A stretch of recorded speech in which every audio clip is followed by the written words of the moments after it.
متواتر بیان ہوئی ہیں، پھر کیوں آپ نے موسیٰ کی تائید کی اور عیسیٰ علیہ السلام پر ایمان نہیں لائے؟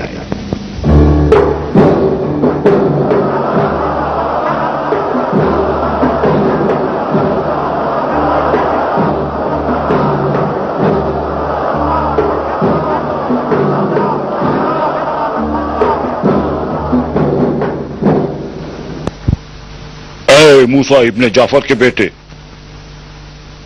یہود اور نصارہ کے علماء کو آپ نے پریشان کر دیا اور اپنے استدلال کی قوت سب پر عیاں کر دی، لیکن میں آپ سے ایک سوال کرنا چاہتا ہوں۔ اگر آپ نے جواب دے دیا تو ان سب کے سامنے آپ کے جواب کی تصدیق کروں گا۔ تم یقیناً عمران صائبی ہو، کیا ایسا نہیں؟ اسی طرح ہے۔ اپنا سوال بیان کرو۔ اللہ نے جو سب سے پہلے شے خلق کی وہ کیا تھی؟ سوال کیا ہے تو سنو۔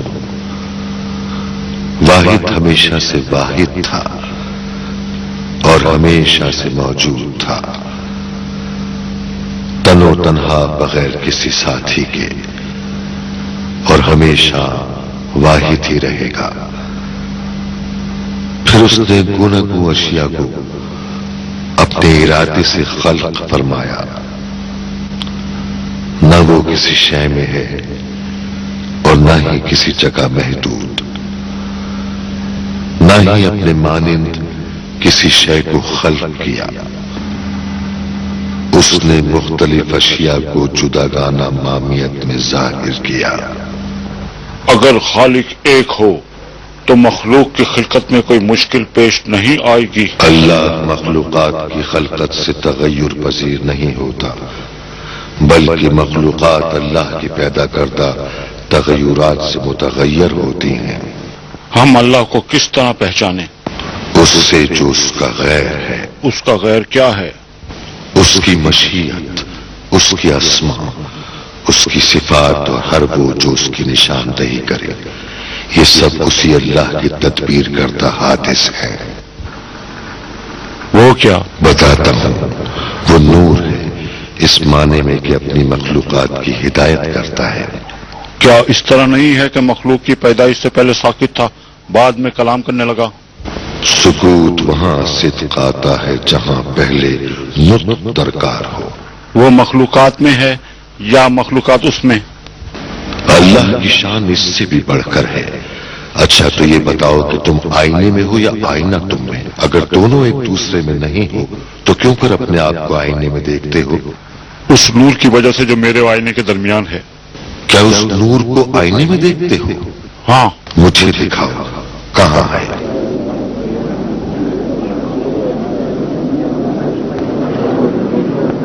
کیا اللہ کی یکتائی حقیقت میں درک ہو سکتی ہے یا بطور وہم؟ اشیاء کا خالق وہی ہے، نہ اس کے مانند کوئی ہے، ہمیشہ سے ہے، یکتا ہے، نہ معلوم ہے نہ مجہول، نہ محکم ہے نہ متشابہ، نہ یاد ہے نہ بھولا ہوا، نہ ایسا ہے کہ دوسری اشیاء اس پر عارضی ہوں۔ ایسا نہیں ہے کہ مخصوص وقت وجود میں آیا ہو اور متعین وقت تک رہے، نہ کسی میں موقوف ہے نہ کسی میں پنہاں۔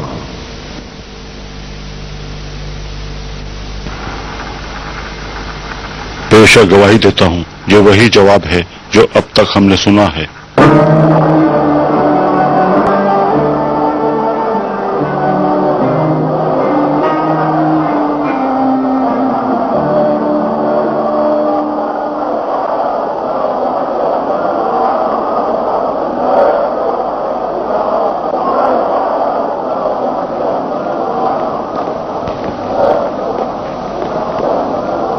ابوالحسن عرب کے سب سے بڑے عالم ہیں، کوئی شخص ان سے مباحثہ کرنے کی سکت نہیں رکھتا۔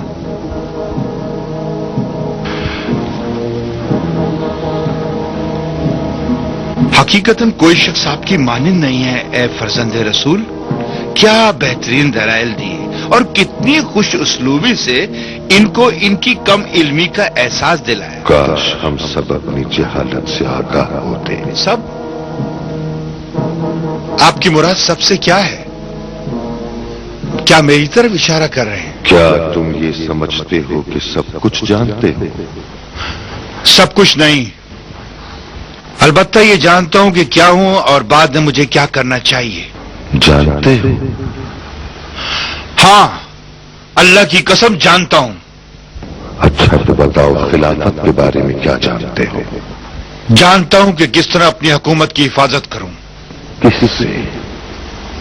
ہر اس سے جو اپنی حد سے باہر آئے، چاہے وہ کوئی بھی کیوں نہ ہو. پھر کیوں کر بغداد میں تجھ کو خلافت سے معزول کر کے تیرے چچا ابراہیم مہدی کی بیعت کی گئی؟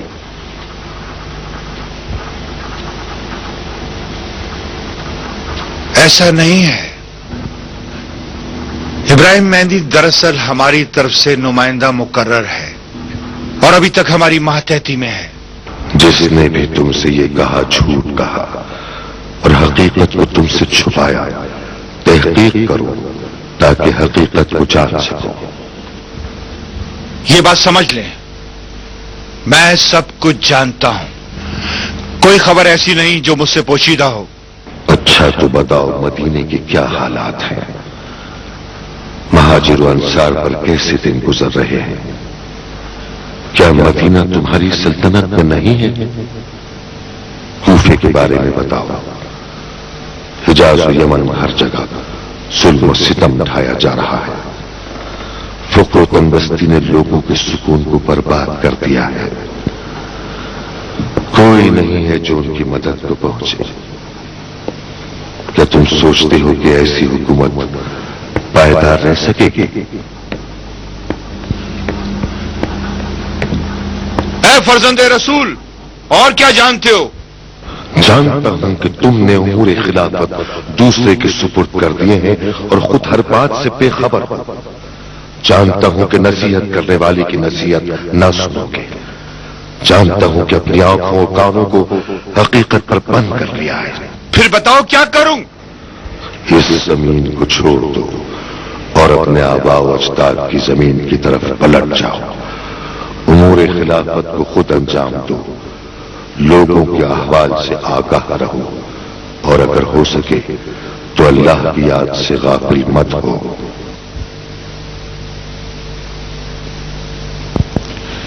سلام ہو اے فرزند رسول خدا.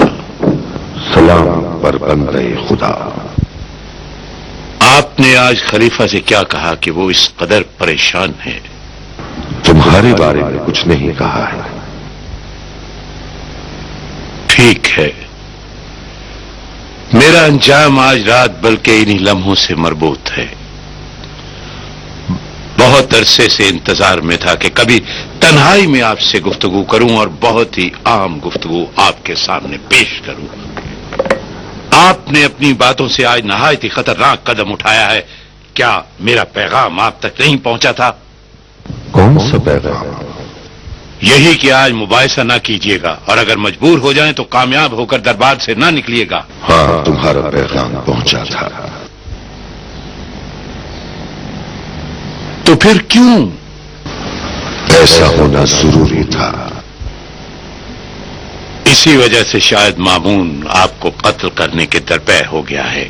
یہ کوئی نئی بات نہیں ہے. اس نے حتمی فیصلہ کر لیا ہے کہ وہ اس پر عمل کرنا چاہتا ہے. وما كان لنفس ان تموت الا باذن الله. یا ابن رسول اللہ، میرے یہاں آپ کے پاس آنے کا مقصد یہ ہے کہ آپ کو آگاہ کروں کہ آپ کی جان کو شدید خطرہ ہے. اب اور کوئی راستہ نہیں ہے. یہ بہترین وقت ہے. اس سے پہلے اتنا مناسب وقت حاصل نہ ہو سکا. موجودہ حالات میں آپ کی باتیں اور آپ کا ذکر ہر شخص کی زبان پر ہے اور آپ کی کامیابی اور کامرانی کی وجہ سے آپ کی تعریف اور آپ کی امامت و پیشوائی کی باتیں بھی ہر زبان خاص پر جاری ہیں اور تمام لوگ آپ ہی کا ساتھ دینے کے لیے تیار بیٹھے ہیں. میں ان تعریفوں سے خوش نہیں ہوتا. میں یہ عرض کرنا چاہتا ہوں کہ آپ قیام کر سکتے ہیں. غاضب و فاجر کو حکومت سے برطرف کر کے زمام حکومت اپنے ہاتھوں میں لے سکتے ہیں، اور اس اہم کام میں میں ایک خدمت گزار اور خادم کی حیثیت سے تمام اثر و رسوخ و قدرت کے ساتھ آپ کا معاون و مددگار رہوں گا۔ اے سہل کے بیٹے، تم اپنے آپ کو سیاستدان و دانشمند سمجھتے ہو، مگر نہ تو مجھے سمجھ سکے نہ میرے مقصد کو۔ تم اپنی خواہشوں کی اس طرح اسیر ہو چکے ہو کہ تمہیں اپنے علاوہ کچھ نظر نہیں آتا۔ کیا سمجھتے ہو کہ میں بھی تم سے غافل ہوں اور تمہاری نیتوں سے نابلد ہوں؟ میری تو خواہش یہ ہے کہ سب سے اعلیٰ و اہل انسان ہی مسند خلافت پر بیٹھے، اور بعد میں وہ جو شائستہ نہیں ہے اس کے بعد خلافت پر قابض ہو۔ تو کیا آپ خلافت کے طلبگار نہیں ہیں؟ طالب قدرت نہیں ہوں، جبکہ آپ کی خلافت کے لیے تمام عوامل ہر لحاظ سے موجود ہیں۔ اور اگر موجود ہوتے بھی تو یہ پیشکش تمہاری طرف سے نہ ہوتی۔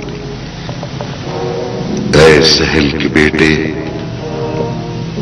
تم اور تم جیسوں نے ان لوگوں کے جان و مال میں نفوذ کر لیا ہے اور اپنے مفادات کی تحقیق پر کمر بستہ ہو۔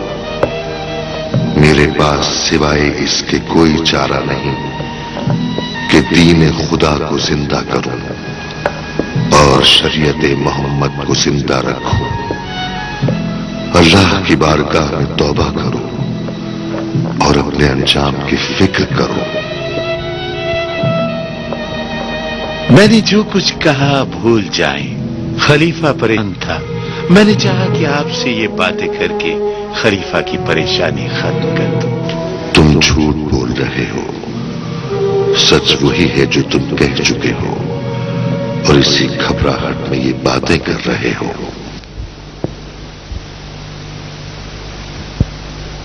مجھے یہ بالکل امید نہیں تھی کہ تم تینوں مجھے زندہ ملو۔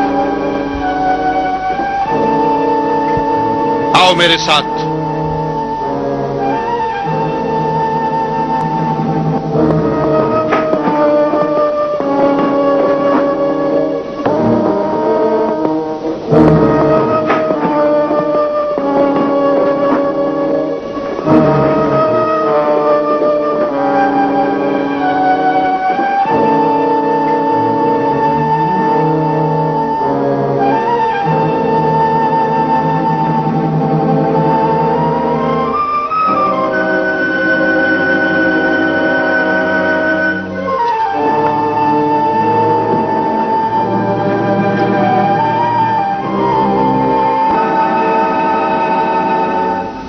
آزاد کر دو۔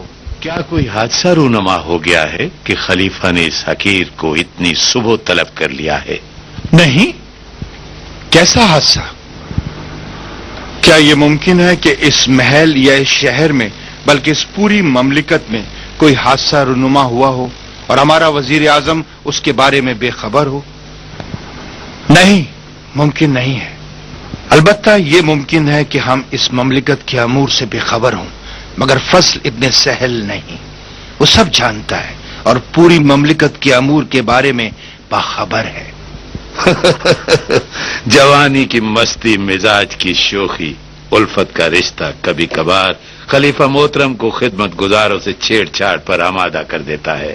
فضل میرے دوست، مجھے اجازت دو کہ ہم بھی عنوان خلافت سے استفادہ کریں اور پھر ہماری یہ بچگانہ حرکتیں تمہارے لیے خوشی کا سبب بنے۔ ادھر کیوں کھڑے ہو؟ کیا نہیں چاہتے کہ اپنی عمدہ گفتگو سے ہمیں بھی بہرہ مند کرو؟